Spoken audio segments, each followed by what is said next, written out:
Yeah. Now, but you need to say you wanted to record this, right? Yes. So we need to go back in the information and try to do the recording. I clicked the link on there that says, do you want this meeting to be recorded? I put yes, but it's. Up there, where was that here, do you know? I want us to double check. Do the little drop downs and see, maybe the little drop downs. See. Okay, more. Pause recording. Oh, that's stop recording. Where is recording? Actually, go ahead and put pause recording, and then if it'll say start recording, then we start recording. Does that make sense? Pause recording? So it's recording now then? Yep. Yeah, I would. No, you can go back and just record everything you do. Yeah, let's just pause it for right now. Because it's gonna record like almost an hour. Sure. So stop recording. Pause, no, but just pause. Oh, yeah.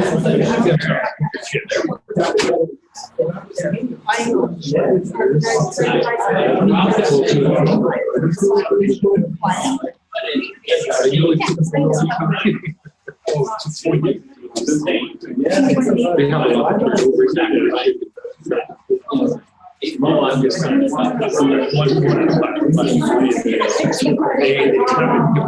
I'm just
I'm trying to figure out what I'm going to do next.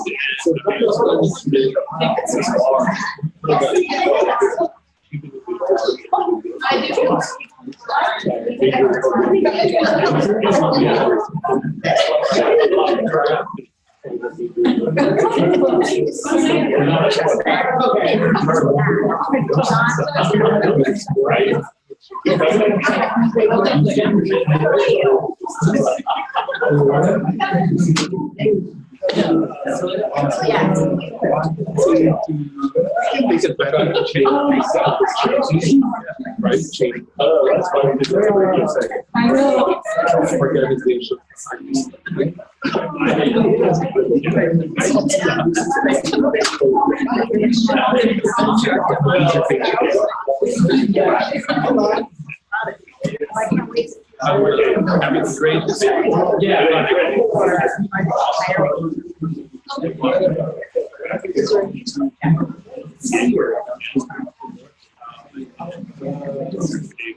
No,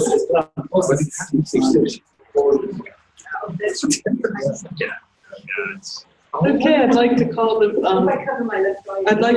budget committee meeting to order and officially start. And I want to start by welcoming Stephen Lanza, new member.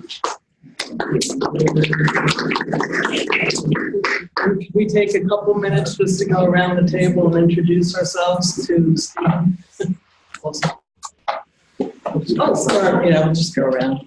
Min Hua Tong, VP of Student Services. Chris Delarosa, interim VP of Administrative Services and Associate Dean of IT Services. This is Leon Chu, accounting manager. And I am Farhad Sabit, Executive Director of Business Services. Ms. Stiles from nursing. Loudway from business. I'm Ann Burdett. I'm the Director of Student Accessibility Services. Bob Bradshaw, Dean of Science. Hi.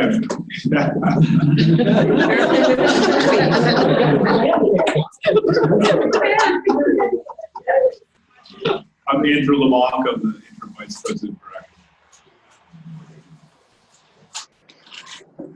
for Steve, you want to tell us, let us know about yourselves? Sure. So I've been teaching at Ohlone my third year, officially my third year, enjoying it very much. It's a great school. I've taught for about 15 years as an adjunct, and I'm vice president at Lamb Research, so not too far away. And I've had the spoiled career to do pretty much everything you could possibly do, a career here and some internationally, and care about the cause. So. Help. And have a great dean, yes. Yes, I do.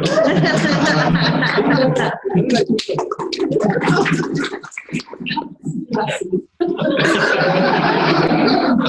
failed already. I've got to have an impact now.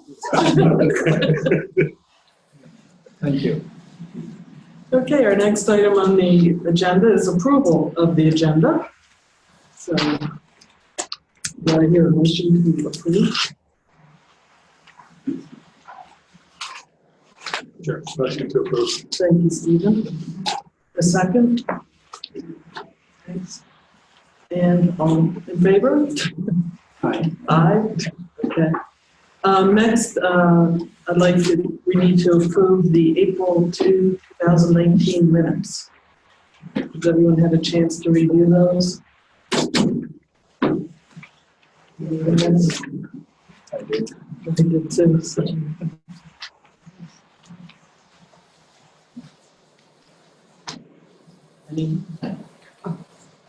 Do you make a motion? I make a motion. Thank you. Do I have a second? I'll second the motion. Oh, thank you. Okay, so all those in favor of approving the April 2nd minutes? Say aye. Aye. So the minutes are approved. The next item on our agenda is the 2018-2019 third quarter financial update, which Farhad will present to us. Thank you, Dr. Stiles. Good afternoon, everybody. Do we have the presentation? Please, thank you. So this is the third quarter financial update for the current fiscal year 2018-19. In the interest of some new folks here, we once the board adopts budget in September, the final budget, we do update our numbers, our projections on a regular basis. But then quarterly, we pile up all of our updated projections and present those to the shared governance committees, mainly budget committee, college council, and then we take it to the board for their approval, for their blessings. And so we have already presented 3 updates so far this year. This is the third one as of April 30, 2019. Sorry, March 30, 2019. There is one more update, and that will be in September.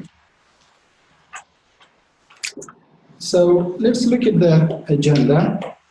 The agenda includes an update of the unrestricted general fund.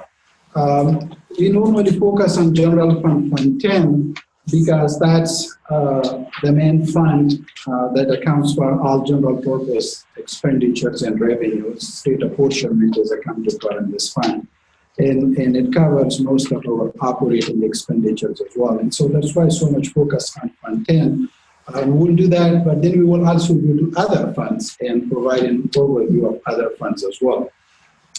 Investment report is also a requirement. We are required by law to provide an update to the Board of Trustees on a quarterly basis of our investment, and then we'll open it up for Q&A. So let's look at our full-time equivalent students, or FTES, update so far for the year. As you can see up in the slide, we have budgeted 8,240 FTES for the current year, 2019. This is our base.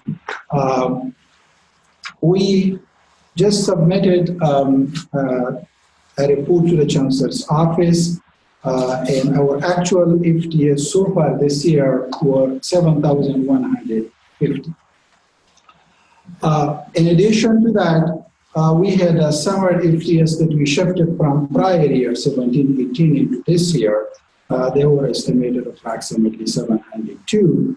Total reported FTES were 7,852. Now, when you compare that to the base, 8,240, we are 388 short. That is about 4.71%.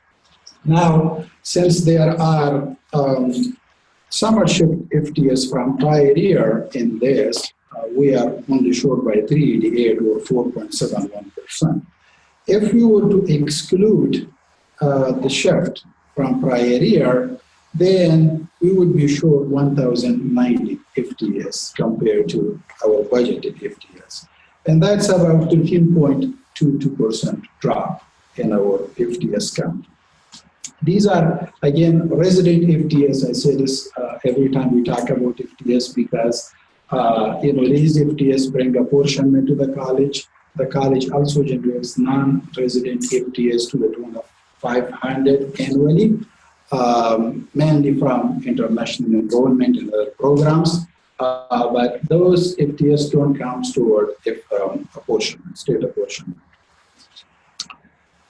Now, let's look at some major changes that we went through in Q3. Since our FTEs count went down, there are other buckets of funding that we receive from the state. They are based on FTEs. So as FTEs count fluctuates, those buckets also fluctuate. In this case, full-time faculty hiring funds, that's, we were projecting about $360,000 to $260,000 for this year. But now that the FTEs count is down, we are projecting that number will go down by about $62,000 in the current year. So that's one change. Another change is a big change that we are working on is the drawdown on the pension saving. So most of you probably remember from prior year when the board set aside $4.6 million of general fund. We parked it in Fund 69 or Internal Revenue Fund to cover future STIRS and PERS cost increases, and that was the purpose. So this year, our cost is projected, the increase in STIRS and PERS is projected to be $908,000. And we are looking at drawing down that amount from that $4.6 million. This is a projected number at this point. We have not drawn down on it at this point. We are going to wait till the end of the year to see how much is exactly the cost, how much drawdown is needed, and then we will make the drawdown of that exact number at that time. But as of now, we are projecting a drawdown of 908 by the end of the fiscal year. Now, since we are lowering our savings, we are also proposing that we probably want to replenish the savings down the road if there are opportunities in general fund where we can replenish it. We will do that. And there are some other small adjustments of $4,000 in revenues. So total adjustment of $850,000. There is one other line there, deficit factor, 5.28% with a question mark, 2 question marks there. So we don't have a number, but this is what happened. So when the Chancellor's Office projected the total funding or the new funding formula, total apportionment funding needed statewide, that was that number at the beginning of the year. Now we are finding out that they were off in their estimates by roughly about $300 million. And so that generated a deficit shortage in revenues available to fund the funding formula.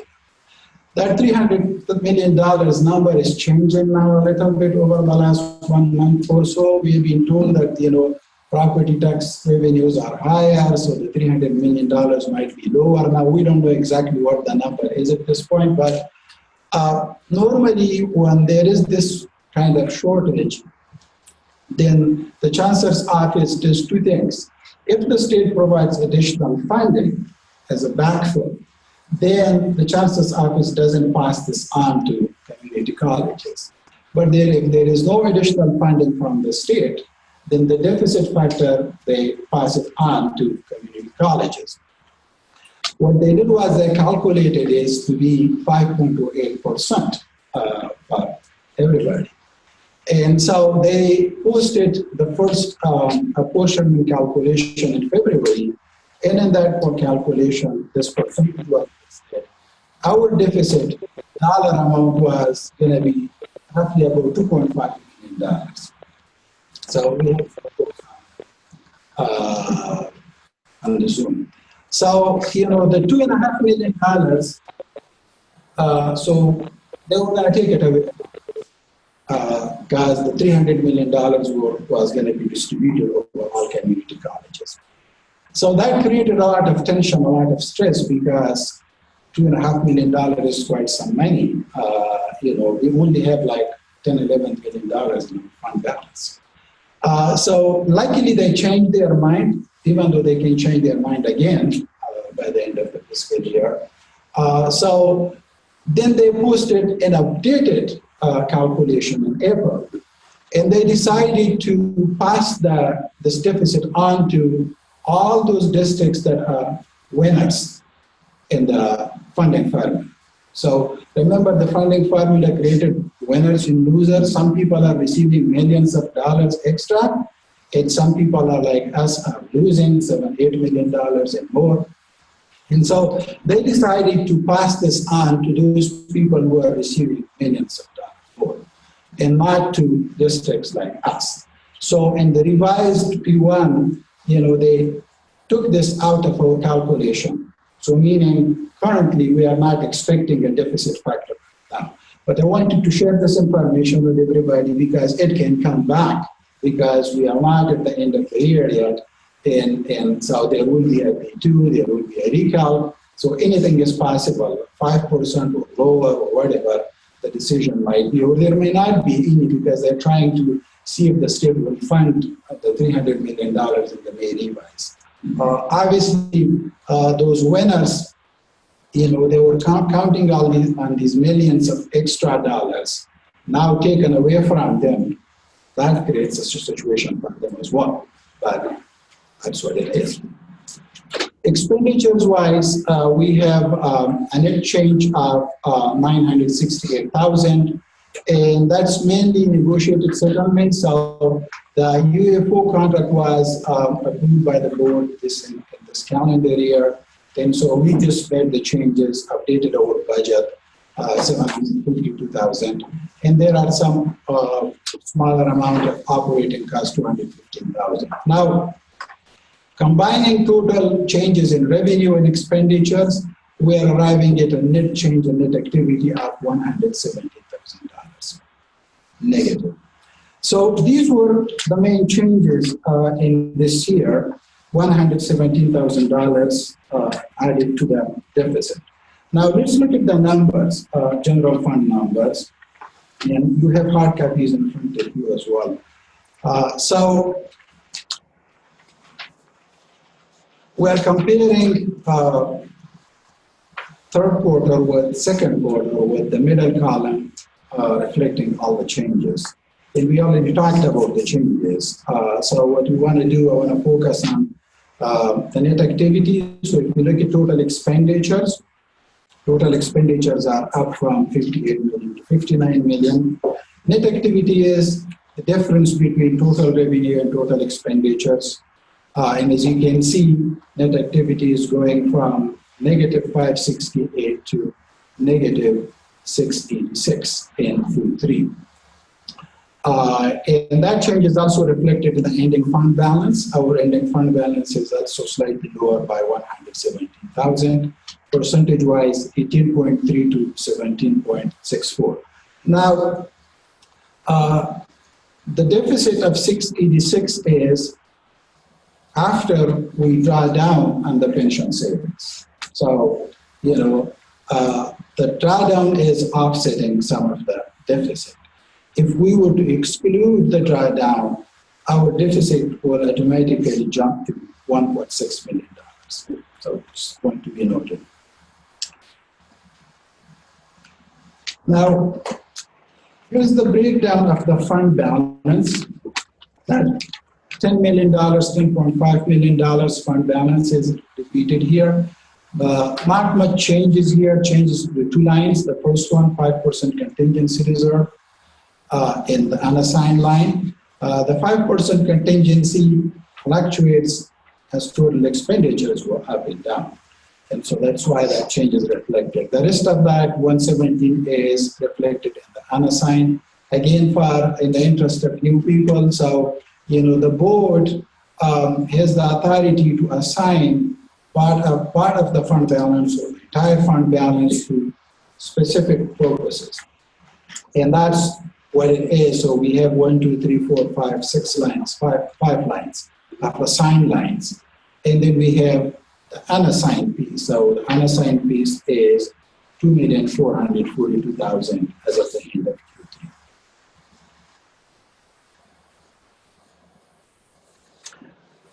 Now, we are looking at $10.5 million of fund balance. So we talk about 17, 18%. On the surface, it looks like a lot of money.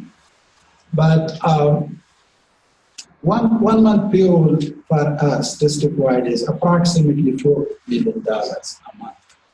And so if you look at it from that perspective, it would cover approximately 2.5 month payroll. Not a lot. Comparing budgeted revenue and expenditures with actuals. So revenues total budget was 58.67. As of the third quarter, actuals were 36.14. That's 61.6%, approximately 62%. Obviously, it's lower than our target of 75% at this point. Not to worry, this is not a big concern here, because the chancellor's office made a lot of changes to the calculation, to the apportionment. They changed our apportionment calculation 3 times. And apportionment state funding actually comes in 3 components. There are 3 components of it. So there is the property tax that we collect from the county. Then there is enrollment fee that we collect from our students. And then the difference is coming from the state. So if property tax and enrollment is increasing, decreasing, there is direct impact on the state funding that we receive. And so there were fluctuations between the state funding and property tax. The chancellor's office changed it, I think, 3 times for us since the beginning of the year. And that created a little bit of cash flow issue for us. Our apportionment was not received on a timely basis, on a monthly basis. And that's why we are at 62%. But luckily, we have received or expecting to receive about $13 million in April. So after they settled with the revised calculation in April, now our money is coming in. So if we were to include that $13 million, we are at about 83-84% actually. So that's much more higher than 75% where we should be as a target at this time. Expenditures wise, we are at around 71%. Again, lower than 75%. That's a good news for us. That means conservative spending, by our budget managers.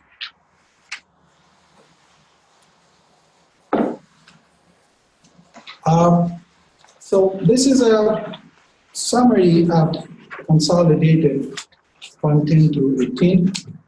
Now again, why do we group these funds together? These are all unrestricted general funds, but the first one, Fund 10, is the main fund that we discussed so far in the presentation. These other funds, 12 through 18, were created by board action for a specific purpose, and they are all fee-based programs except for Fund 12, which is just distribution program. If you look at the column highlighted as yellow, that's the total at the third quarter.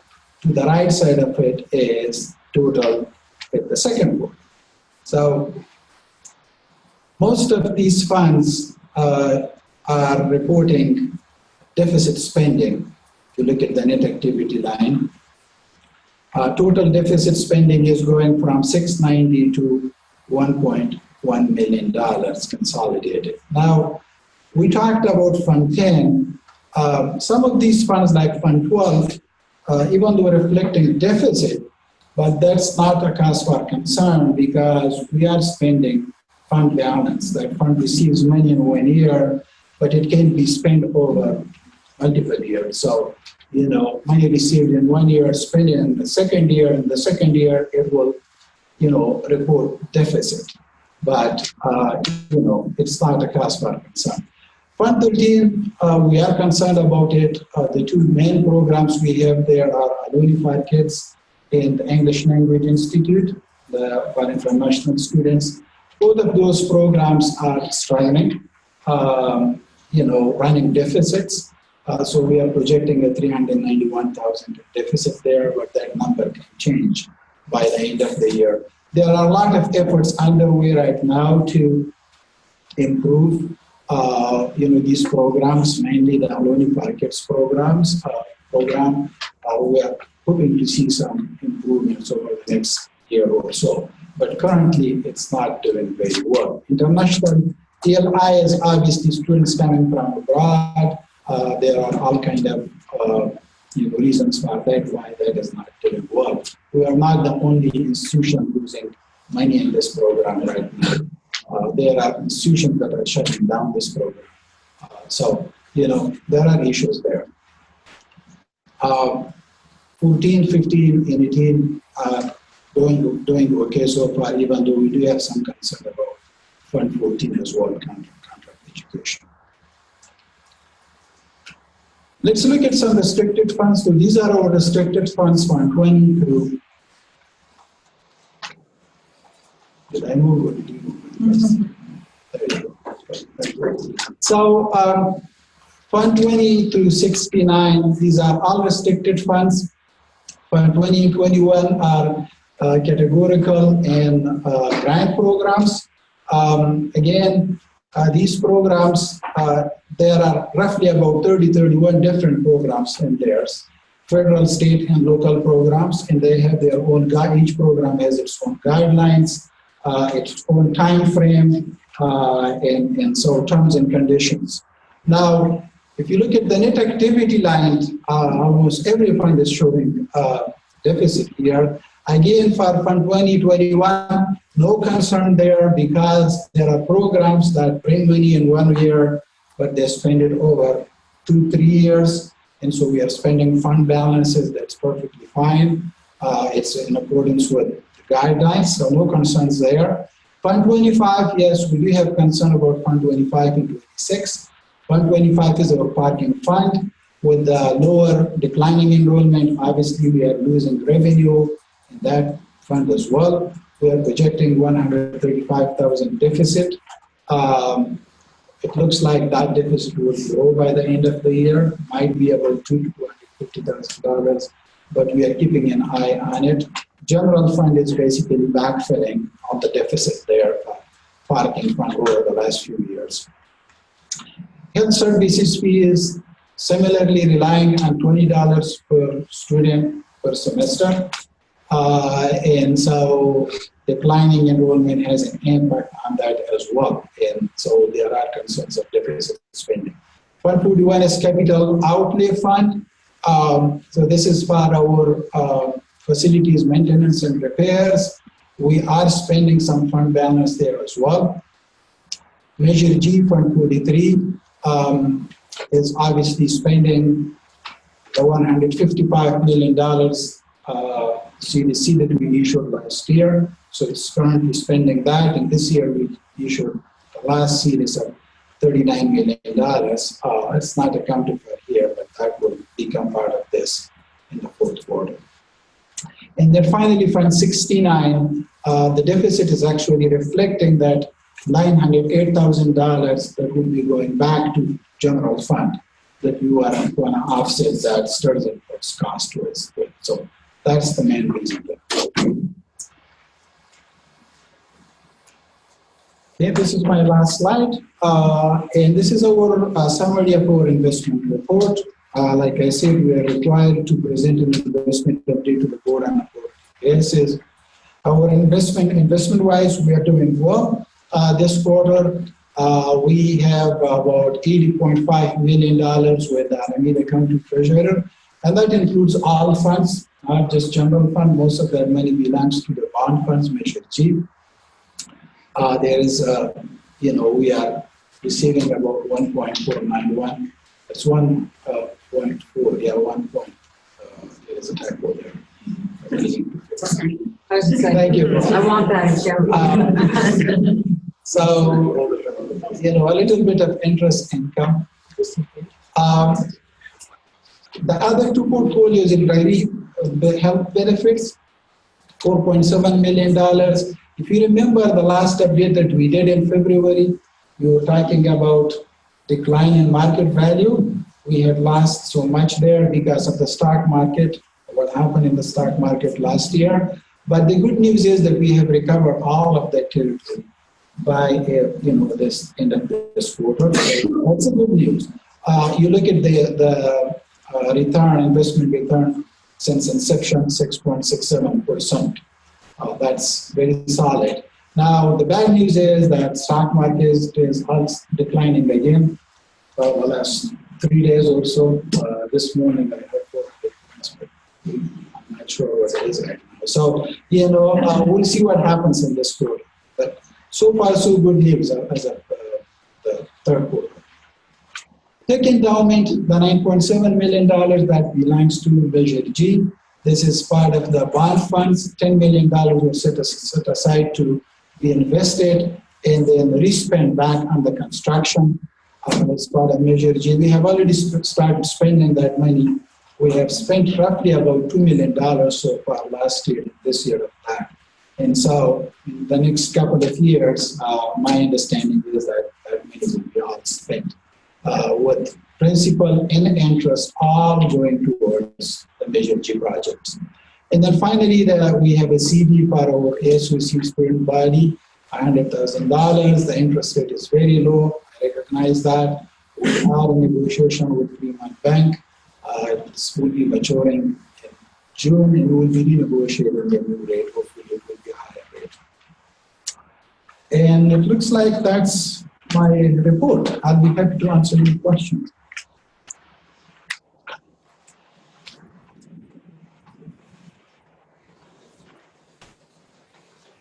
Anyone have any questions? Sure. So maybe, well, there's a couple, I think, implied things. So one thing you talked about the drawdown of the pension. I'm assuming that we're still, as most organizations, some underfunded state at this point. Over time, and as a pretty big, 4.6 million was a pretty big investment, if you will. That money came out of the general fund? Yeah, So what it is, you know, and we will probably share our STIRS and PERS analysis in one of the future meetings. So, you know, our STIRS PERS cost is drastically increasing. By 25-26, we are projecting about $7 million in annual cost related to STIRS and PERS. In 15-16, our contribution was roughly about $2.5 million. So we are looking at around $4 to $5 million annual increase on an annual basis. And so the state is not providing additional funding to cover that. There is COLA, we see cost of living adjustments, but so far we are passing that on, you know, the salary schedule. So there is nothing left to cover this. We did have a little bit of fund balance, and so the board decided to set aside $4.6 million to offset some of the future, you know, rising costs, some of it, because this cost is going to continue through 2046, because there is an assembly bill that requires full funding of STIRS by 2046. And so the 4.6 is a small drop in the bucket savings. And so it will help to some extent, but it will not cover all the increasing costs. So the 4.6 doesn't put us whole today anyway. That's right, yeah. And if you look at it, you know, these are temporary patches. So we are drawing down, you know, we have one-time money, we can draw down for a couple, maybe 2 3 years, and then we will run out of that. Then, you know, we still need to deal with that structural deficit. You know, when I talk about $1.6 billion, that's the difference between revenue and expenditures. Yeah, I was going to say, so the real message we should take away is the gap this year is 1.6. Thank you. Are there any other questions?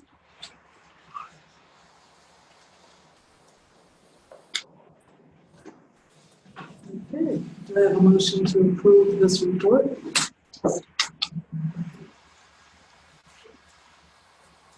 you. Do I have a second? Thanks, Ed. All in favor of approving this third quarter financial update? Sam? Raise your hand. The report's approved.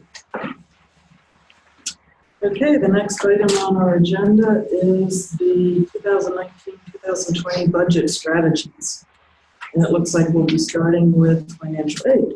By Dr. Actually, I'd like to give like a context for it so everyone can kind of see where what we're going to talk about today fits into the plan for addressing the budget formula. So first of all, I want to say thank you for coming this afternoon. We're trying to keep everyone updated and everybody informed as we move forward. So this is the opportunity for us to do that. We had tried to set up a 5th meeting of the funding formula work group, but it was getting so close to the end that people couldn't really figure out a time when they could come. So thank you for coming this afternoon. First of all, I want to start out by providing some context for today, and I think the most important piece of context is our mission statement, because we want to continue to achieve our mission regardless of what we're doing with our finances and budget. So this is a reminder of what our mission statement says. We are going to talk a little bit about our initial plan for a budget. And we started, you might recall, we had 3 scenarios. We had a do-nothing scenario, we had a best-case scenario, and then we had sort of what we called a realistic scenario.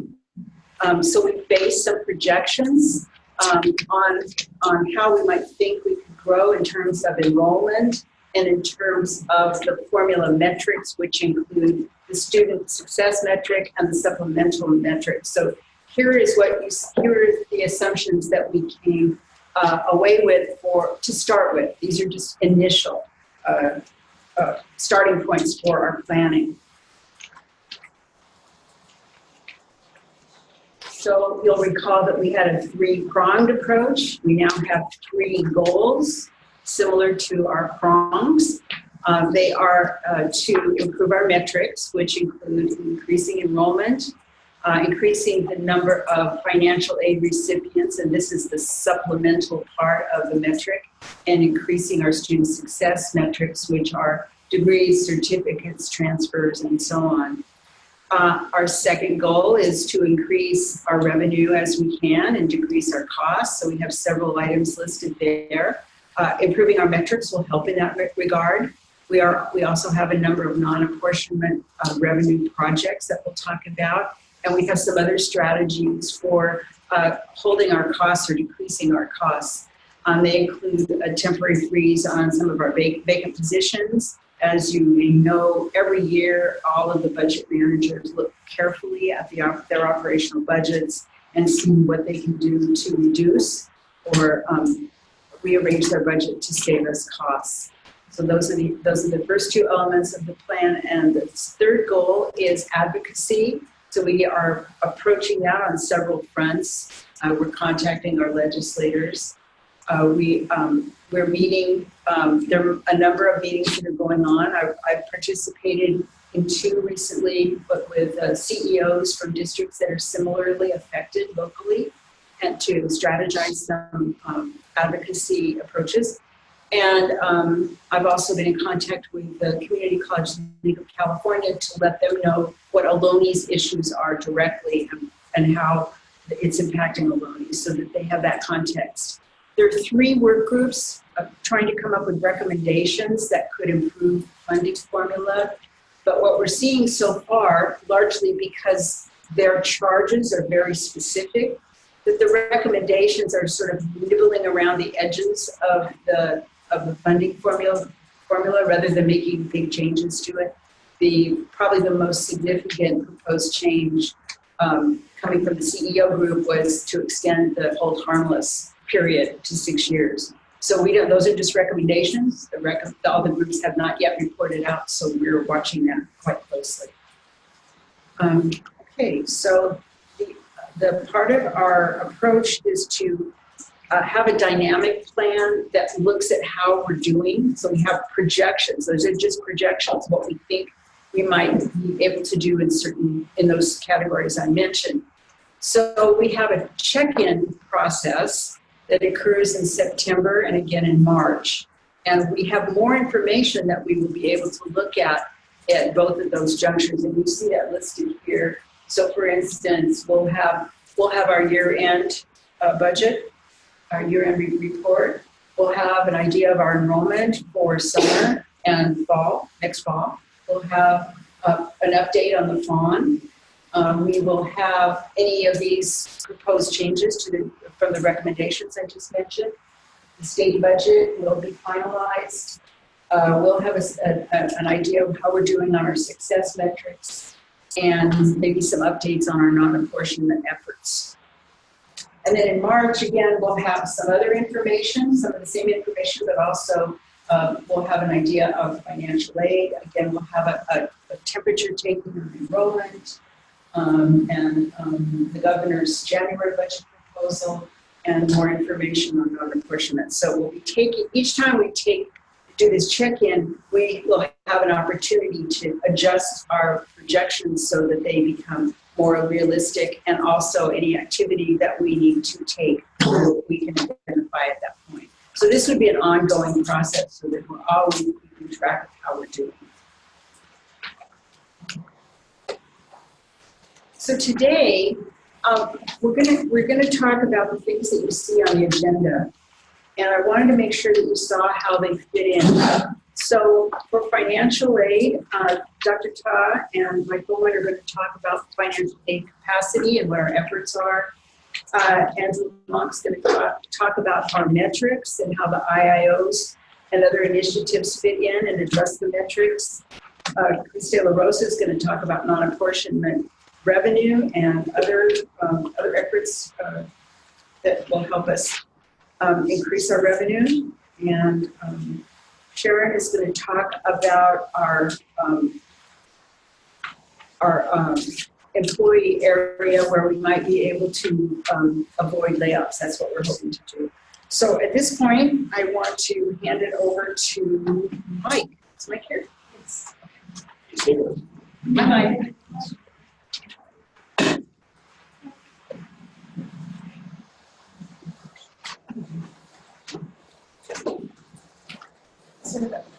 Okay, so I just want to talk about a couple of slides that have to do with financial aid capacity and where we are in financial aid, primarily because at our last funding formula meeting, I think the financial aid or the supplemental 20% kind of got overlooked. In the midst of our talking, we sometimes we're saying, well, if we can only get back up to 8440 FTES, everything would be fine.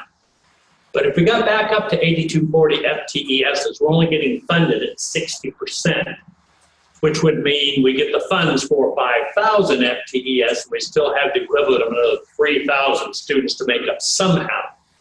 And how that's supposed to be made up in the student-centered funding formula is 20% of that is made up based on the number of financial aid students you have. So we probably need to take a realistic look at where we are with financial aid students and financial aid potential. So that's what this is about. So I wanted you to see one of our hindrances is where we're located. I mean, we are in one of the most affluent zip codes in the Bay Area. Foothill, De Anza, and West Valley Mission, Saratoga, Cupertino, Los Altos are rivaling us. But if you look at Fremont, only 12.9% of our families that live in Fremont have a family income of under $50,000 a year. That's kind of a benchmark for whether you could or couldn't qualify for some kind of financial aid. I mean, that's not hard and fast, depending on how many in your family, you know, that could change. But I mean, we're looking at everybody using 50,000 to see how we compare. So we think of Fremont as being affluent, and we think of maybe Newark and Union City, you know, maybe we can go reach out to those areas. But if you look there, of all those comparisons I've done, they're still on the low end. Overall, for the district, if you lumped all of us together, our numbers would be about 15%. Now, compare that to San Jose, which we usually think as, you know, the center of Silicon Valley and more affluent. They're at 22% of their residents are under 50,000. If you look statewide, it's almost 33%. Even in our own county, if you went up to, say, Peralta's district, we're talking about 38%. One of the places that's still in the Bay Area in our region, in Region 4, is Hartnell and Salinas. There's 43%.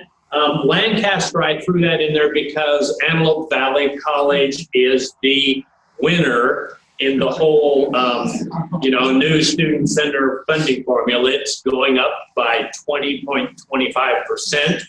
And just think, if we were AB instead of Ohlone, we'd be talking here about how are we going to spend that extra $10 million we would get this year and every year thereafter, instead of how are we going to find a way to reduce so we don't spend $5 million every year.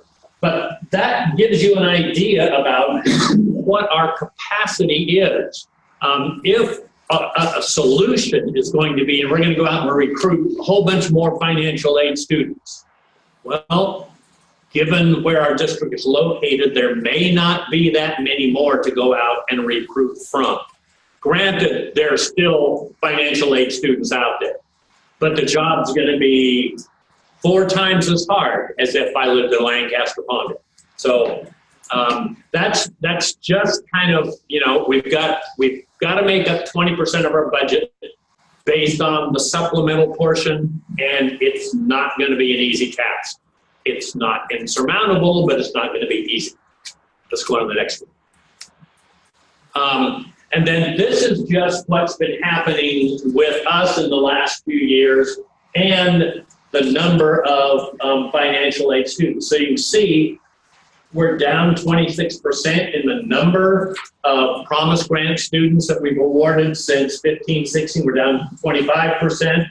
For Pell Grant recipients, the only good thing statistically is that beats the 30% decline in headcount, which is not a good thing.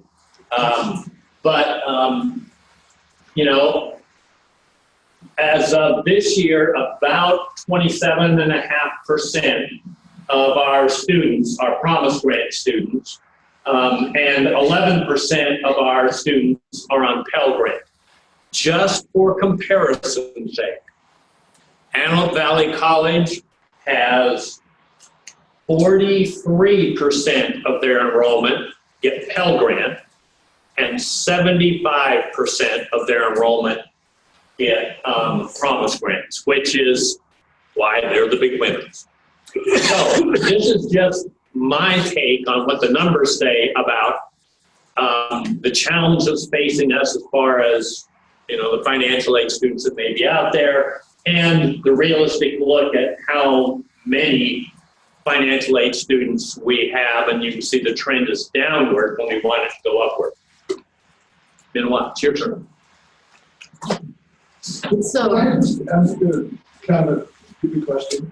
I don't understand what the financial need of the student has to do with what a college needs to do to teach those students.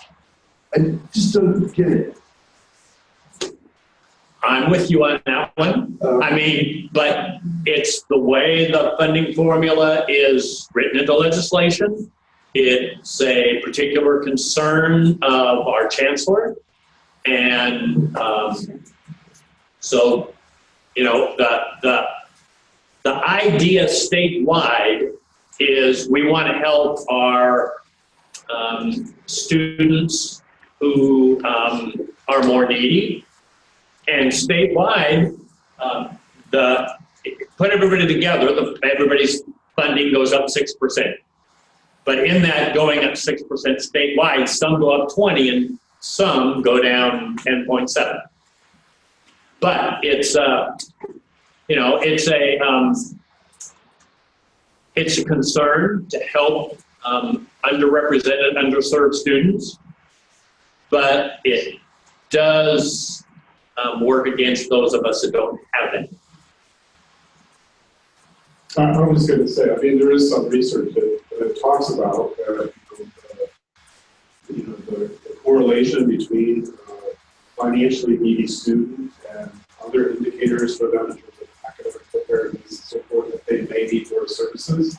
The problem with the funding formula is that there's no relationship between the dollar amount they're giving us and what it might actually cost us more. There's no costing out, well, what is that? How much does it cost extra to serve a financial aid student? It seems to be more almost from an incentive standpoint, like we'll give you more money so go out and get more financial aid students just for the purpose of getting more financial aid students. There's no direct relationship between what they're giving us in the money and saying, oh, we're going to give you $2,000 extra per student, and therefore we think that's how much it costs extra to serve. They didn't think that far through, right? It seems like it would be more sense to take the money that's going to all these other winners and give it to the Pell Grants and stuff so that it goes directly to those needy students instead of crippling the system. I'm sorry to, choose off. I just didn't. Did I hear that you were running for state assembly? Another thing you have to think about. I'm sorry. The students that are poor here, or under the number that we're doing, would probably have to work 2 or 3 jobs to survive here. So the odds of them actually coming to the college is much less as well, I would assume. I don't know if that pans out or not. But it sounds logical.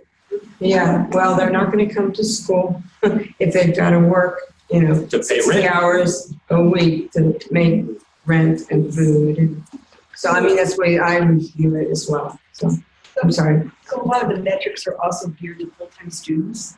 Uh-huh. Students that have to work 2 or 3 jobs are not likely, if they come here at all, they're not. Yeah. That's what I'm saying. When you talk about it, it's not just that we're 12%. It's 12 of those people who are there are having to work more hours to be able to survive here, where it is a pool.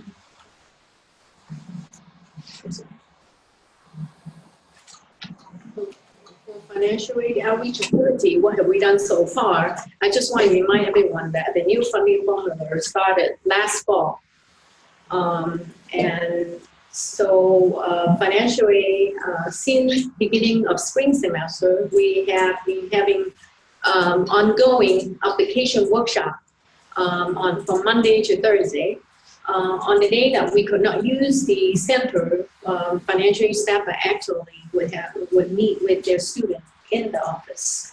So they have been step up in terms of doing whatever they could to assist individual to complete the financial application. So that's ongoing every week. We schedule all the way until the end of the semester and also into the summer. Not only here at Fremont, but also available at Newark.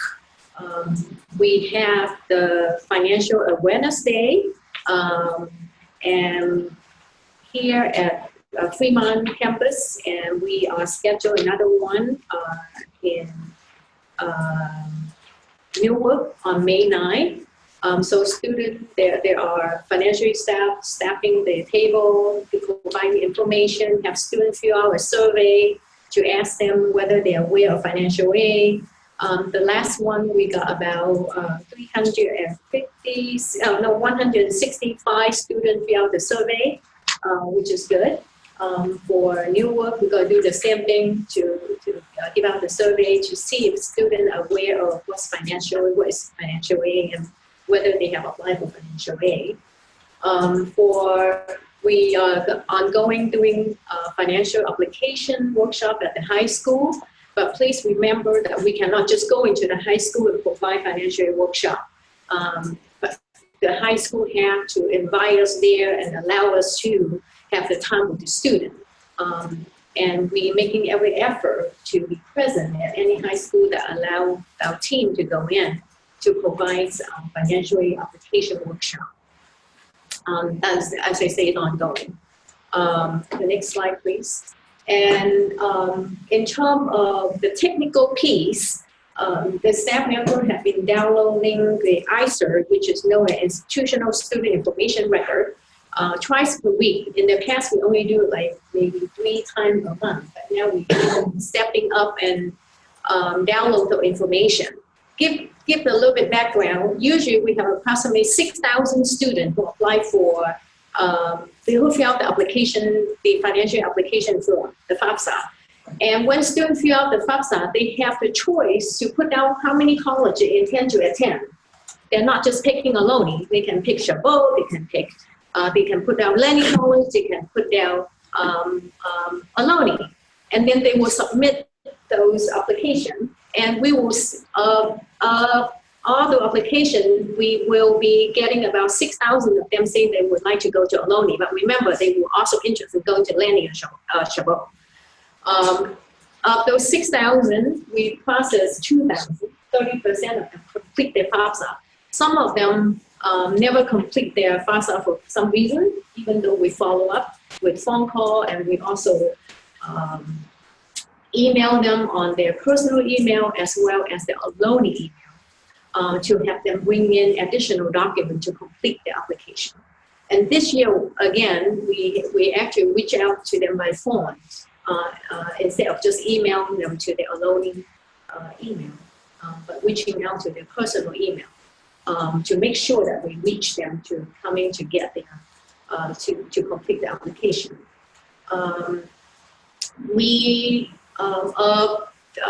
The outreach staff member who go out to the high school, every time they have done outreach, there's a list of students who say they're interested in coming to Ohlone College. We would reach out to them to make sure that they fill out their FAFSA completed. And then we heard what faculty have suggested. We will renew the district residency on the California Farmers Grant, which the college received the money in October of 2018. The total money that we got is $417,000 for us to provide first year free tuition to students who register for full time. They have to take minimum 12 units in order to qualify for free tuition and also a book grant. So they must have complete a FAFSA in order to qualify for California Promise Grant. So even if they complete the FAFSA, they are not eligible for it. As long as they complete it and they are full-time, they will qualify for California Promise Grant, which is known as AB 19.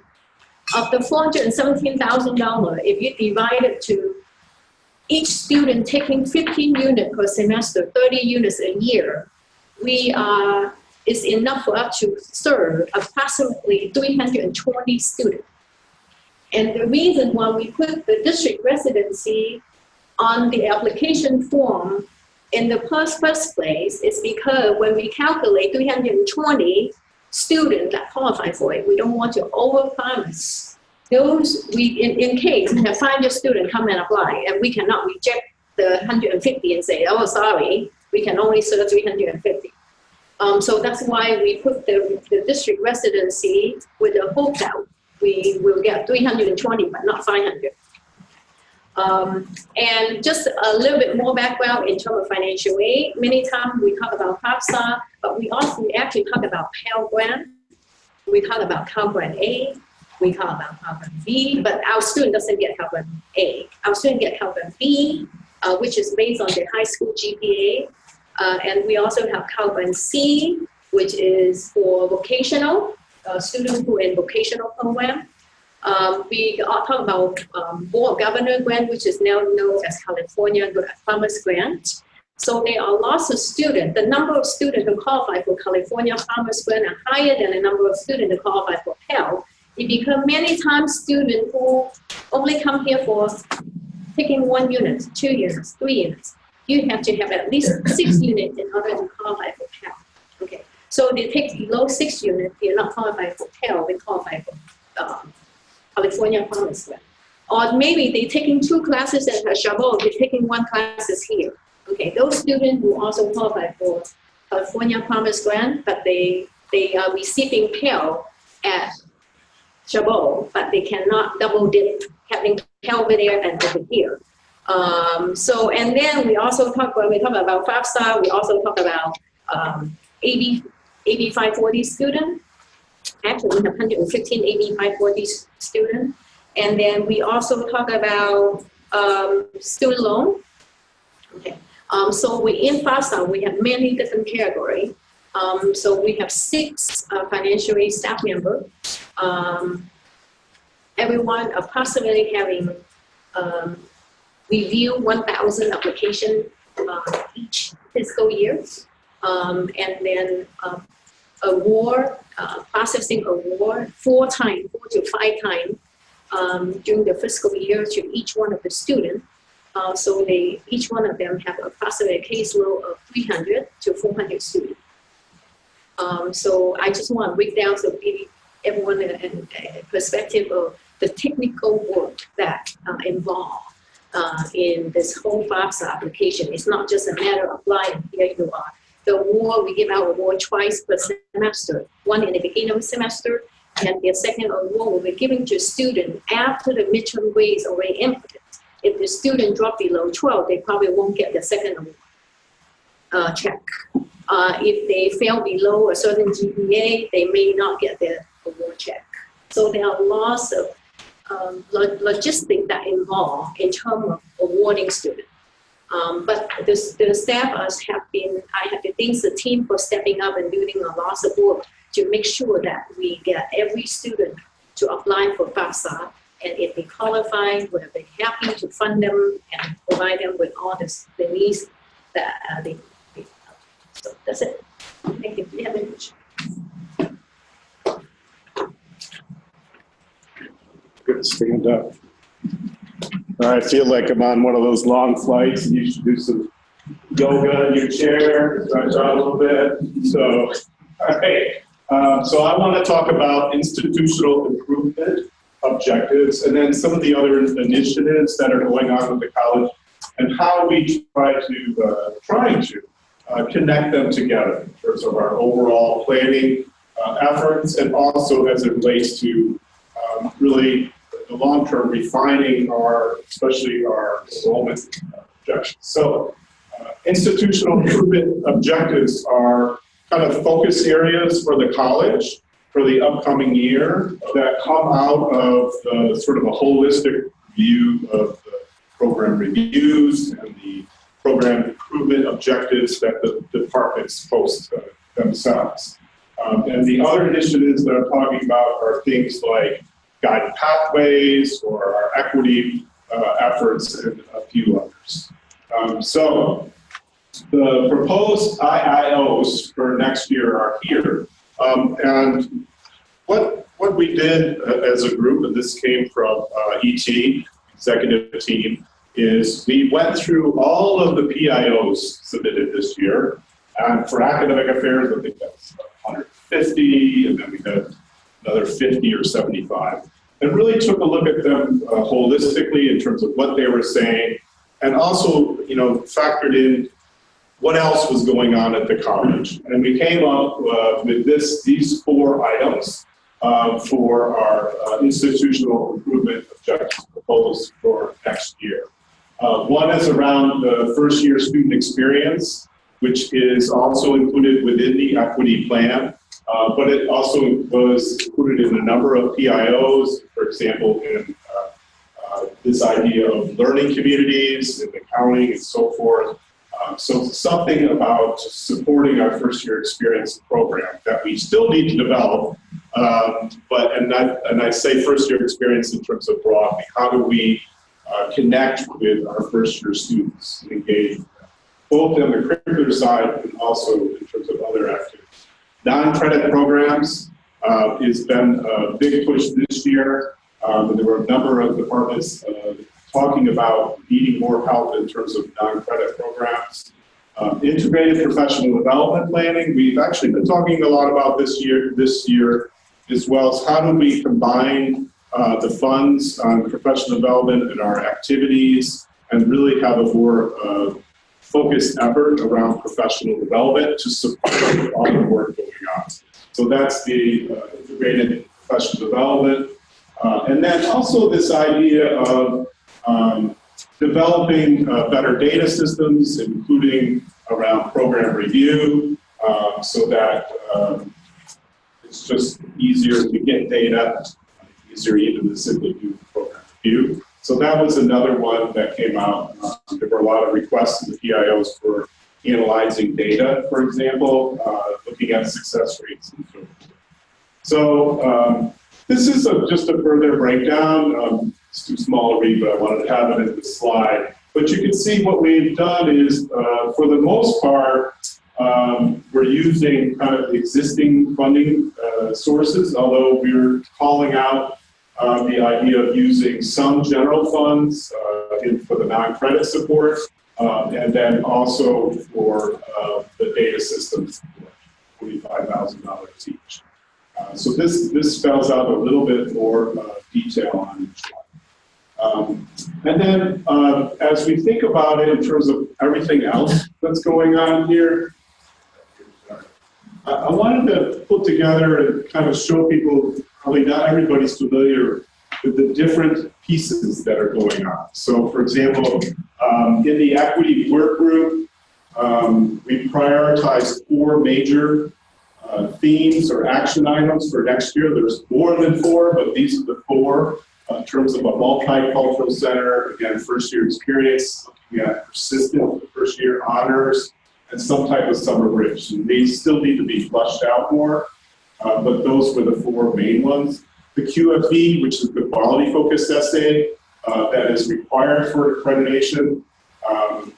Again, we've ended up having some discussions. We'll be focusing on one around guided pathways in terms of scheduling, and another one on the first year experience, again, mimicking what's happening with the equity plan, and then also with guided pathways in terms of meta majors and program mapping scheduling. And I put down data coaches, and we've got the leading from the middle group and that whole idea. And then we've got a number of other things going on in terms of block scheduling, college hour, non-credit, so for distance education. So you can kind of want to draw lines between all the different circles, but you can see where there's there's consistent theme going on. I think that's my main point in terms of our institutional efforts. And the way I look at it is, you know, a large part of kind of responding to the funding formula is serving students and serving students better, right? That's if we do those things in terms of doing things to retain students, to help students get degrees, we'll do well on the funding formula generally, separate financial aid. So that's stuff. So this is just quickly, I won't spend time on this, but you can see I summarized some of the budgets. This is just the IILs, pulling those out. You can see on the top right is the guided pathways budget, which isn't very much to date.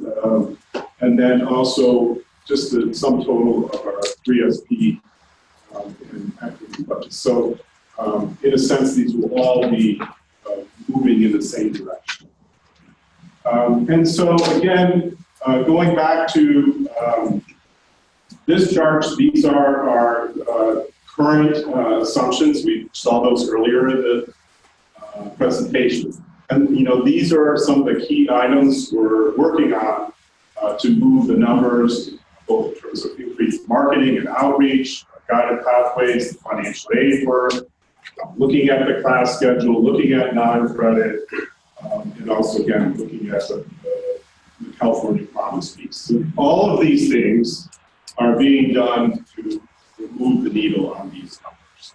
That's the idea. And so, but, you know, we don't have an explicit link yet, for example, to our efforts on retention, for example, with the equity plan, right? We can get to the point, and I think we will with our educational master plan discussions, where we say, look, we're going to be having all of these initiatives around persistence in the equity plan. How do we get to the point where we actually estimate what the FTES impact will be on that, right? And that takes some thought and some work, but that's where we're headed with the educational master planning discussions. Non-credit, can we look at, for example, what type of curriculum is in the pipeline and make some estimates on what we might see FTS coming from non-credit in the following years. Online, we can also look at, well, do we have more online sections coming on board? Should we see an increase in FTS there? Some of the others, we talk about marketing campaign, for example, or the academic core. You know, that's a little bit harder. How do we know what the FTS is going to be from that? That's harder to quantify, but still the same, we can take some estimate on that. And then we'll bring that in and then refine those numbers in terms of those metrics moving forward, what we might expect, setting some, you know, updating the targets as we go, and seeing how we're doing. So, that's that. Any questions on institutional improvement objectives? Steve? Didn't write it down. 3 slides ago, there's a term I changed. Oh, data 3 slides coach. ago. What's a data coach? Data coach. So this is the concept of having faculty or staff that are trained a little bit more in terms of how to use our data and our data systems and how to interpret data. Then they go out and work with others on our data. So it sort of expands the staffing of the IR office, so to speak, where you sort of train a cadre of folks a little bit more on use of data, and specifically our data systems. The concept of the product group has more ideas, can come up with, can see more opportunity perhaps. It was really, the idea is to expand the resources available for faculty, so that, you know, instead of everything going through the IR office, maybe there's some requests that could be handled and some help provided short of that through these data collections. Yeah. You sort of expand the, it's almost like train a trainer a little bit. Yeah. Any other? you, Andrew. So now it's my turn to give some background in terms of the other side of the house, which is the non-apportionment revenue. Many of you are saying, or many feedback that we got is, why are we even talking about non-apportionment revenue, considering that we are an educational institution? That is true. Our core mission is about education. But non-apportionment revenue is an opportunity, not just for Ohlone, but other districts are using non-apportionment revenue to somehow help ease the operational cost of delivering education to our students, which is our core mission. And that's the reason why we are focusing also on the non-apportionment revenue side of the house. So this is a summary of, an updated summary of our non-apportionment revenue initiatives that we are looking for and the projected or the estimated revenue it can bring in to help our general fund balance, to help sustain our operations as a college or as a district. So the community center, so if all of you are not familiar with it, we're looking at building 27 after construction to see if we can convert that space to a community center. Of course, since we are in the planning stages, we are not looking at any revenue that might bring in by that particular initiative or project for the next 3 years. But if this idea becomes a reality, it might give us more opportunity to generate some non-apportionment revenue. So the other item is the vineyard. So I'm not sure whether you're familiar or not. We have a big land area here at our Fremont campus, and prior to Ohlone being here, this used to be a vineyard. And so we are looking at an opportunity to set aside or to use around 5 acres of land for vineyard purposes that is not usable for the college. So if you look at the southeast portion of our campus, which is near the transmission lines, and south of the solar panels, that's where the area we're looking at. That is totally not usable for us as an educational institution, but we can take advantage of that area to grow grapes. So we're not looking at growing grapes ourselves, but we're looking for a partner that would do that and make use of that particular land. The third item is Comcast. So this is already a reality, and the board has already approved the agreement with Comcast. So just for context, we have Comcast utility box on campus that is used by this area for a long time. Even I think before the name of the agreement, when we looked at it, was between Comcast and Fremont Newark Community College District. So that's far long ago that we had that contract. But that agreement was giving us $0 for the use of our facilities. And so we renegotiated that contract with Comcast. And so starting this year, we're getting around $30,000 a year with escalation rates every 5 years for 30 years as they continue to use a small portion of our land. I think it's around 400 square feet. The next item is Starbucks. So everybody's aware that Starbucks across the street is trying to relocate on our campus because their contract is expiring and they are not interested in renewing their contract with their current location. And so if this is a direction that the college will go, we are looking at around a stable $120,000 net revenue from this opportunity, with an initial investment that will also be part of the agreement with a concessionaire that has both the expertise and the license for running a Starbucks store. We know and we totally understand that Ohlone is an educational institution. We are not in the business of running retail stores.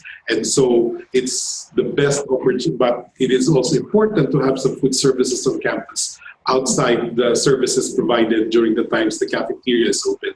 And Starbucks is a good idea. Starbucks can potentially address that need. And so Starbucks idea is there for potential revenue as well. The next item is the street fair. We had the first relaunch of our, well, not a relaunch, but the first street fair last June. We got rid of the flea market 4 or 5 years ago, but we wanted something better in terms of what the community needs and what it can bring into Ohlone. And so for the initial years, we are looking at a decent revenue stream that will that would be coming from the street fair. Just for context, and if not everybody is aware, some other community colleges are doing street fairs and or flea market at the same time. I think Shabu has a flea market. The ANSA has a flea market once a month. And the most successful one that I've seen is College of the Desert. College of the Desert has flea markets every Saturday and Sunday, street fair in the College of the Desert twice a week, Saturdays and Sundays, 52 weeks a year. So it's all year round. And the revenue that they get from the street fair, based on our discussion with their executive director for the street fair, is around $1.2 million net revenue. So it's a big revenue stream for them that College of the Desert is using as well to fund their operations and also assist fund some other student activities. So we're trying to do the same. The other one is the Civic Center rentals. We're looking at a modest growth on revenue on our Civic Center rentals, particularly for the soccer field. So what's so important about this? So if you are aware that we are working on putting lights on our soccer field so that we can use the fields even after dark. Of course, within the operating hours of the college. And that might bring in a potential revenue for the use of this with external organizations taking advantage of that field when we are not using it. And of course, the last one is we're looking at exploring the parcel tax. Everyone is familiar with what parcel tax is? I know I paid for once. Help me understand how Ohlone doesn't have one or where other schools do against position. So parcel tax is not really common to community colleges, but mostly in the K-12 system. Most K-12 systems have parcel tax to help bridge the operational deficit in their funding coming from the state or local property taxes with what the reality is in terms of how to run the school district itself. If I remember it right, there are 3 community colleges in California that has a parcel tax. San Mateo Community College District, San Francisco, CCSF City College of San Francisco, and Peralta Community College District, or in Oakland. So you have those 3 in the Bay Area that successfully passed the parcel tax. And basically a parcel tax is basically your a property owner is paying a portion of their property taxes that would go to us as part of our operations. So you would say we have a bond measure that we passed in 2010. So why can't we not just pass another bond? So by law, bond measure is dedicated solely for capital improvement.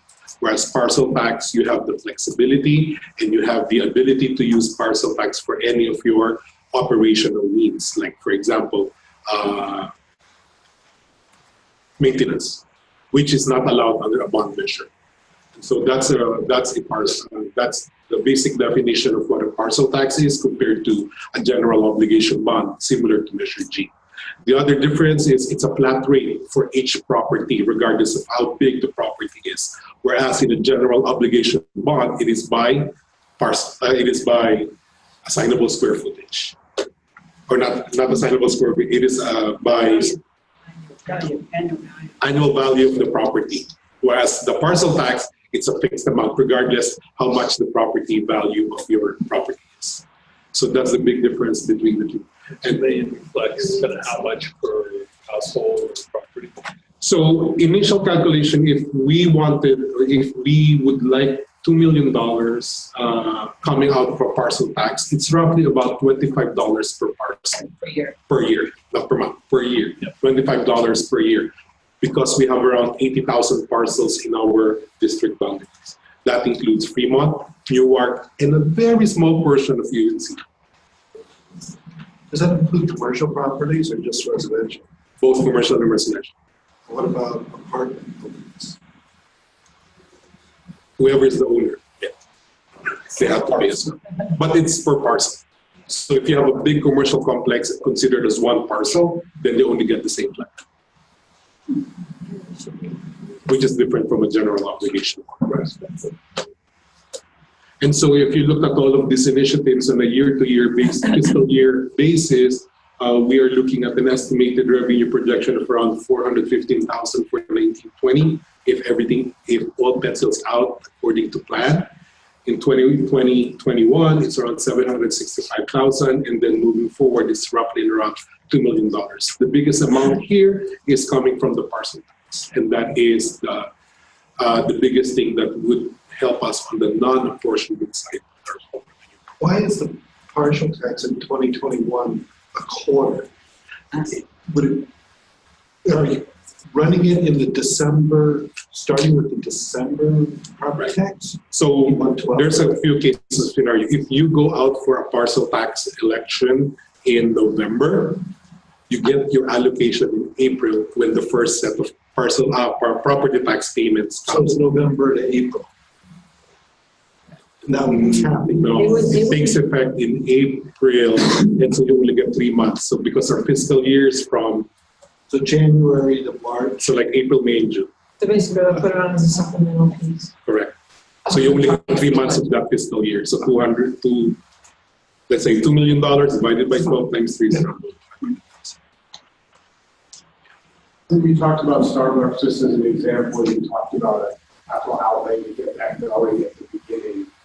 Do you have an estimated idea how much different things might cost us to actually achieve that revenue? For instance, with building 27, we're not going to just leave it as is and start getting, $300,000. We have to do a certain amount of repair and modification. And so I'm just kind of wondering, what's the actual net, not the gross expected, once you kind of factor in expenses and all that kind of stuff? Okay, so for the Starbucks itself, the pro forma income statement would give you that amount that is net of expenditures. And so, but that does not include the capital outlay of around $800,000 that you need to invest. So, but if you add those 5 years, you basically recovered $800,000 capital outlay. And so in the 6th year, 24-25, that total amount that you get is basically net revenue after all the investment has been recovered. So with something like Starbucks, you wouldn't see any growth for 6 or 7 years, it sounds like. You wouldn't actually see any profits, if I heard that. For Starbucks, I thought you said they might kick in for some of the capital. That's the $300,000 there in the 1st year. That's why. Okay, so they needs Correct. renovation I costs. think it's 1.1. Around 800. So if you take that off, So, but the initial cost could come out of bond. Correct. It was not something that would come out of general. Correct. And this one is realized in non-apportionment general fund, unrestricted general fund, whereas the investment that you need to put in can be covered with the bond measure. So now we start talking bond, and then I'm hearing rumors that there's not enough money in the bond to pay for new furniture for the building. So I'm just trying to grapple with, when we take money out of one pot to pay for something that has another impact. So is that correct, that there's not enough, that there's issues about furniture for the new buildings? That is not true. We have enough money for furniture and fixed FF&E for academic. So that's what it The goes. only reason we're not buying all new is because we have relatively new furniture, and we don't want to throw away relatively new furniture that we can still use in the new academic buildings. For example, we bought chairs a year ago. We don't want to dispose all of those chairs, but instead move them to the academic. That's it. So I hope I cleared that out. So This last question. So I'm assuming we would need some sort of consulting, unless we're great politicians, in how to go get this thing done. The partial tax seems to be a critical step. that is correct. We would need a consultant, but once the board issues a resolution that we want to go out for parcel tax, we cannot use general fund money for advocacy. So we have to raise the money. So to raise money through a PAC or whatever. Like for the foundation. Okay, and then the other question is about the fund balance. So what is our fund balance, and what is the percentage that we want to maintain for our fund balance? So I hope everybody is aware that the unrestricted general fund balance is 17% as a board goal. The board adopted this goal in 2015, that we maintain a 17% fund balance. So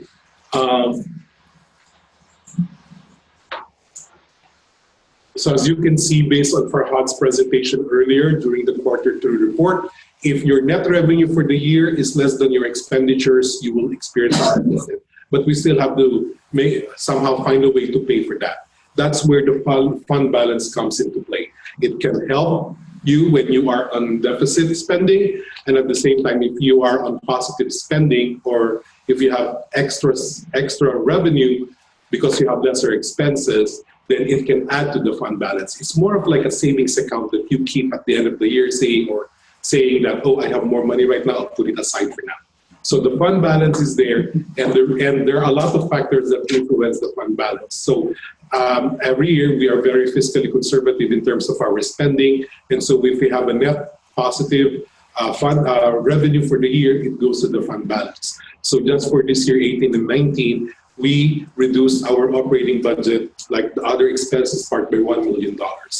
Ideally speaking, that $1 million will go to reduce the deficit that we would be able to achieve if we don't do that, and somehow soften the impact on the fund balance. So why are we keeping a healthy fund balance? So the reason for that is it takes some time for our non-apportionment revenue and for all the efforts that we are trying to do to grow our enrollment, improve our supplemental allocation, and improve our student success metrics. And so the fund balance will serve as a good bridge for us in those difficult and challenging years as we go through these changes, particularly with the funding model, or with the funding model that the State Chancellor's Office and the state are giving or delivering to all community college districts. And so that's why our fund balance is there, and it is there to help us, especially in their need.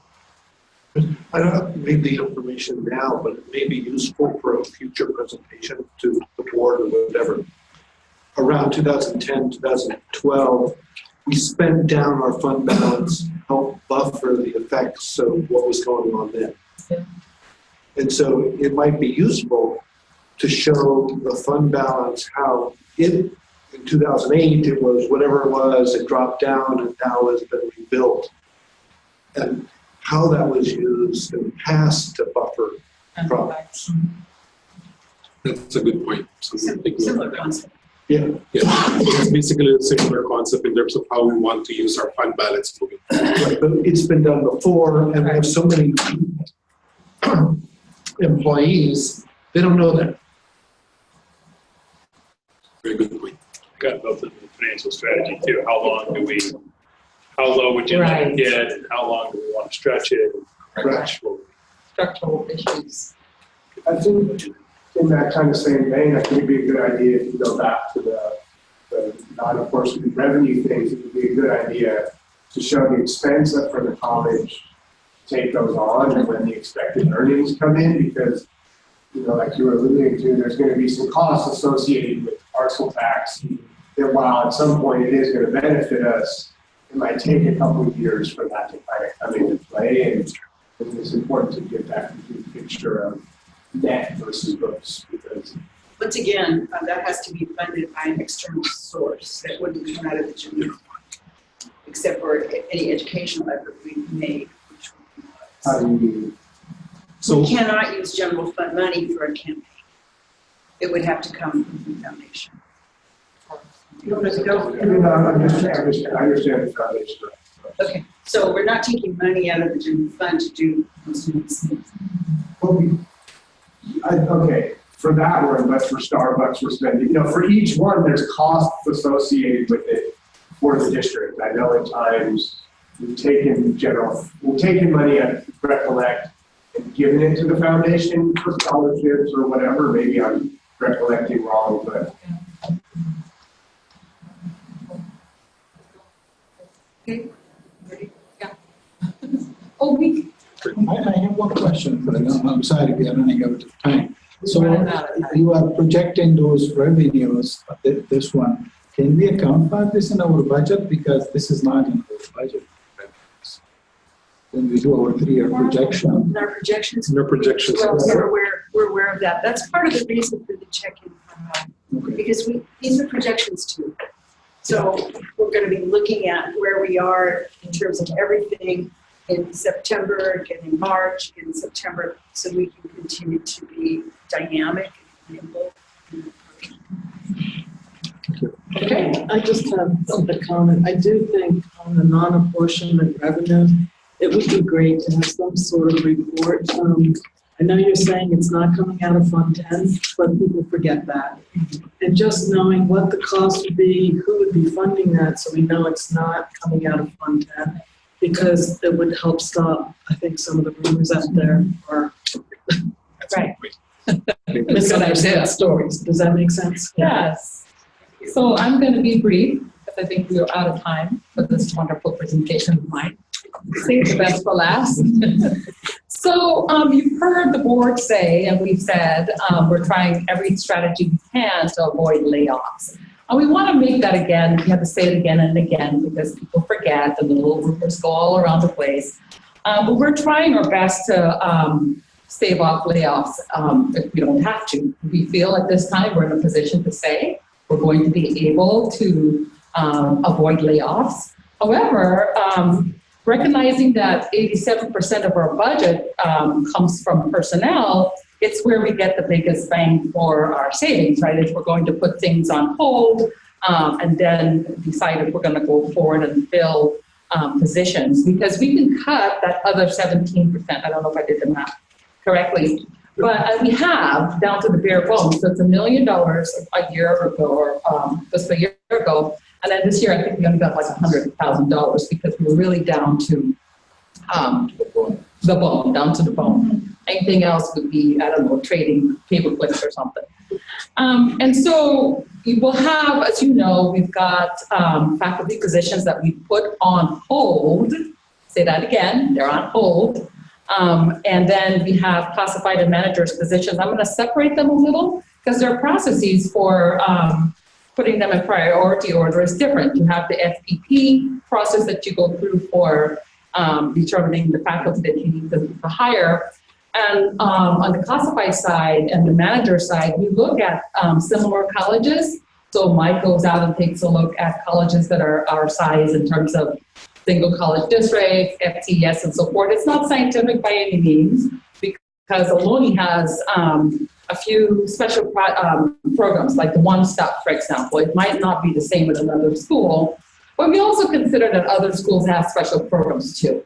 So we make the best as we can with the data that we get, and we keep track of that. I think I update and provide the information to the executive team maybe 4 times a year. Dr. Brandon would like it more. But we do take a look at that to see where we are. And so that's an ongoing process. But going forward in these times when we're trying to put positions on hold, we're considering ones that we have to fill that have to meet a compliance issue, for example, or a safety issue as another example, or maintaining our funding source, such as our Director of International. That's a source of non-apportionment funds, right? And so you'll want to put resources there. But be very careful on making decisions about positions. For example, we have 11 plus positions that are vacant. And right now there's 6 of them on hold. And so we will continue to assess those. Working with the classified. So the Ed Code regulates how we can keep positions vacant when, especially for the classified unit. And Donna knows this very well. There are rules around how long you can keep a temporary person in the job versus faculty. You can have a temporary person in the job unless they exceed 67%, and then you have to hire them. It's similar on the classified side. And so the point I want to make here is we are putting positions on hold, thinking of creative ways to fill positions when they come up.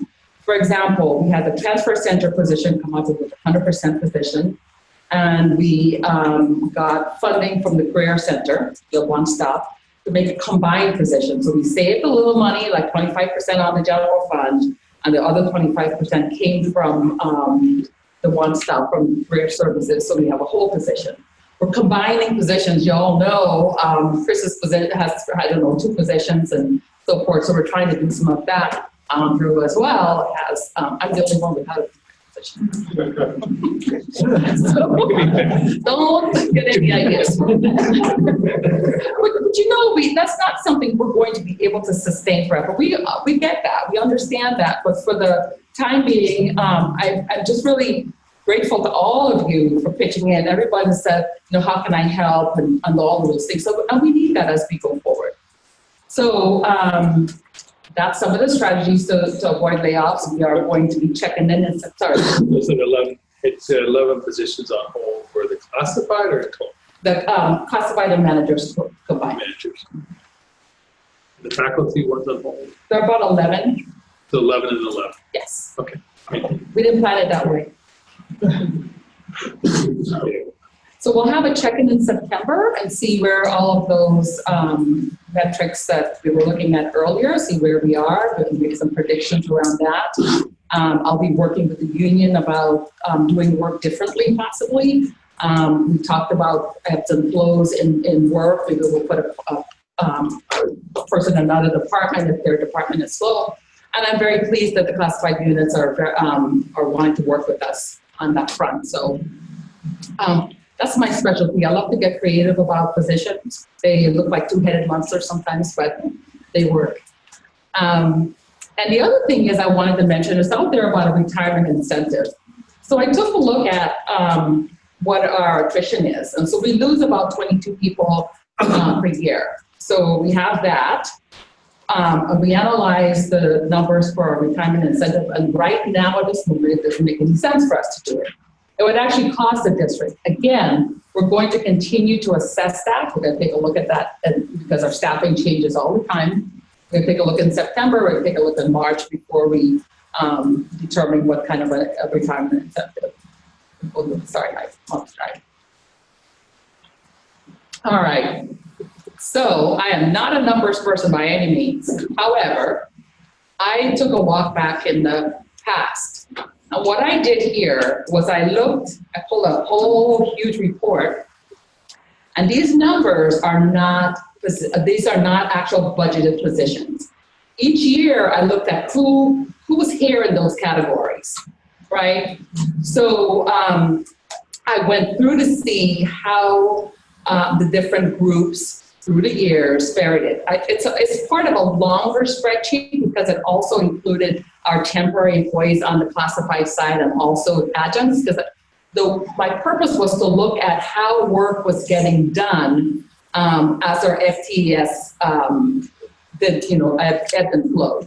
And so this is part of that research that I wanted to provide to you. And so that you could see, you'll see where there are some anomalies in the classified confidential and supervisors. There's a story behind that. When I got here at Ohlone, all of my staff were in the classified unit. They were in CSEA, and they needed to be confidential. So you'll see some of those numbers go up and down. There was also, Shelby Foster was also in the classified unit and brought over into the confidential area. So that those numbers, so CSEA is down, confidentials are up. Behind each of those numbers, there are people. So if you ever want to go through that, I'm more than happy to go through it. And then this is staffing on classified management.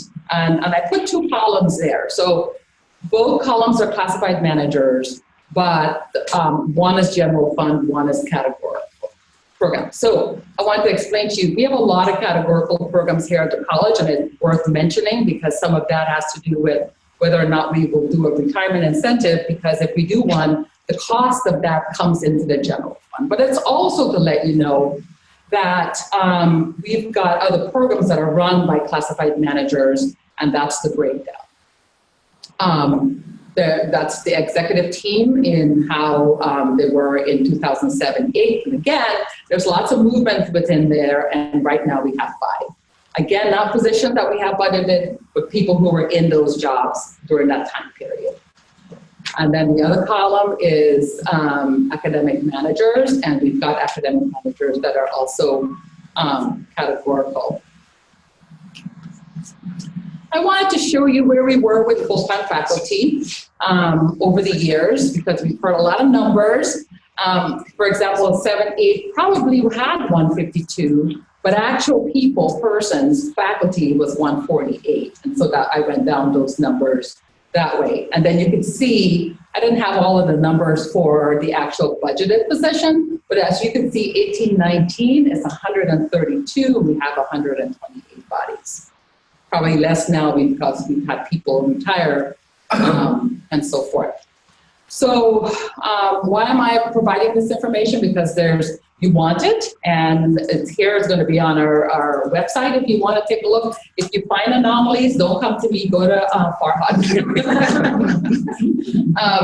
I'm really happy to talk to you about this. This is a weird chart I have in my data. I just wanted the point is our benefits went up 135%. So that's a huge number adding to the situation we're in now that has to do with our retirement benefits. So you see costs going up, and then so this is just me trying to do some analysis of those numbers. Yes, sir? On the benefits, that includes the STRS and FERS. That's STRS and FERS contribution. Do you have a breakdown on how much increase in STRS and FERS versus, let's say, medical that was added to faculty, which didn't exist in 2007? We could probably break it down. It might be useful for some people. Yeah, because we didn't have, we put benefits on the salary, we started paying benefits for faculty and manager somewhere around there, and then everything went crazy. So anyway, this, if you ever want to go through this, like I said, I have it, and we can talk about it, but this will be on the website, right? These slides are going to be on the website.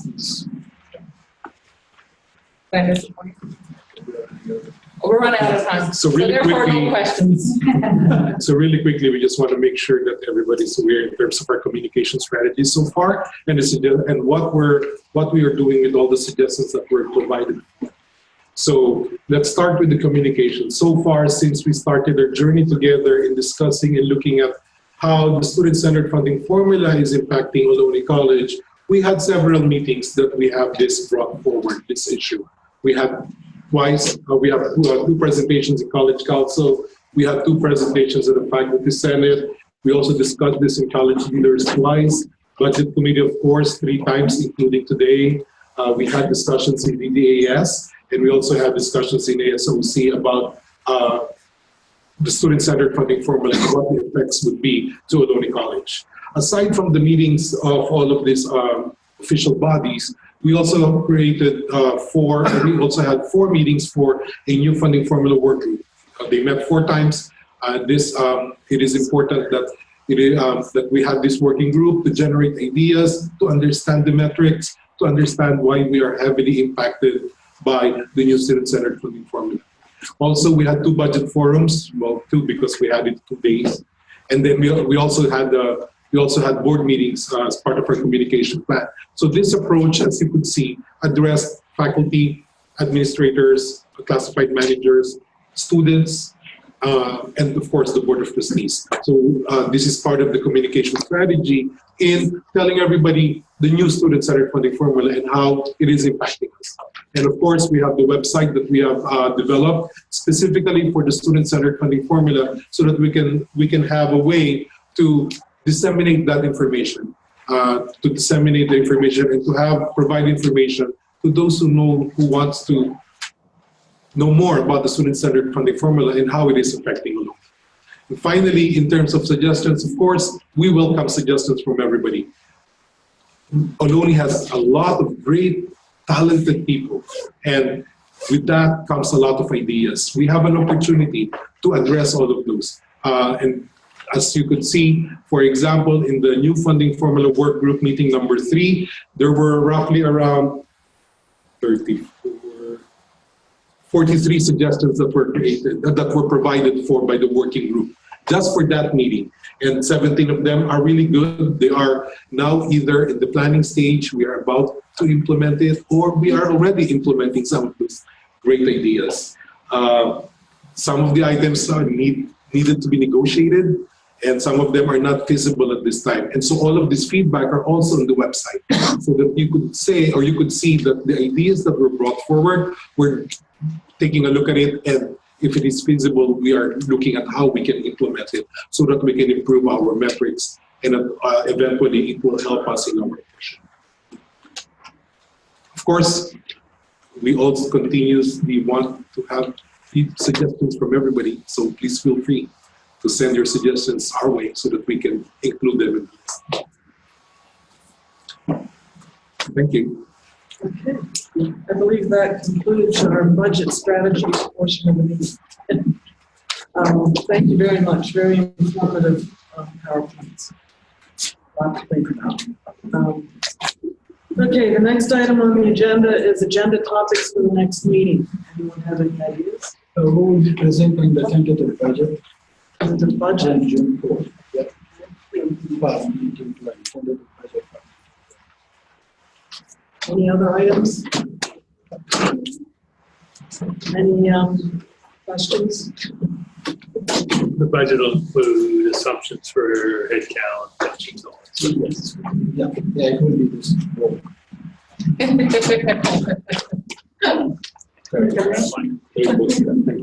Okay, do I have a motion to adjourn the meeting? Yeah. It's adjourned. Thank you, guys. Thank you, everybody. Thank you.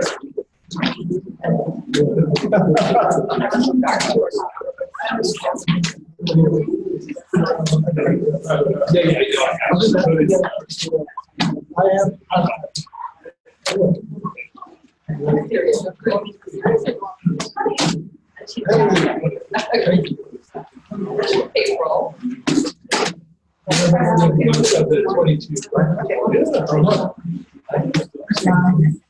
Who's this? Robin. You got it?